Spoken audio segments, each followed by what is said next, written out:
angkatan bersenjata Rusia terus membabi buta pertahanan musuh dengan drone serang kamikaze BT-40.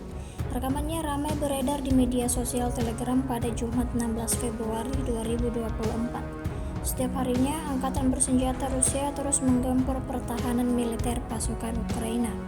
Parit, benteng, peralatan militer hingga para personel Ukraina jadi sasaran empuk drone kamikaze Rusia. Seperti yang terlihat dalam rekaman, semuanya dihantam habis oleh pesawat tak berawak Rusia, hingga tak ada yang tersisa di sana.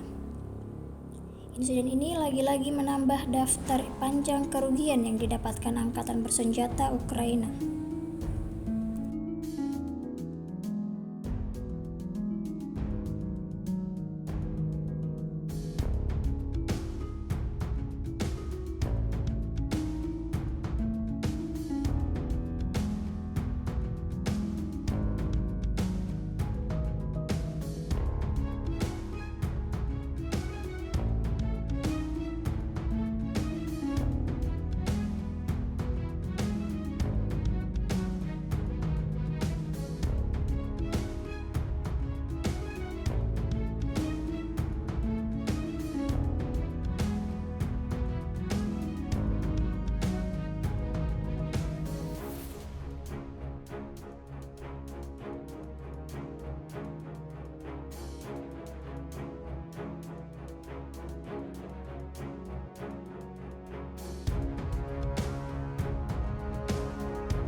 Download Tribun X sekarang, menghadirkan lokal menjadi Indonesia.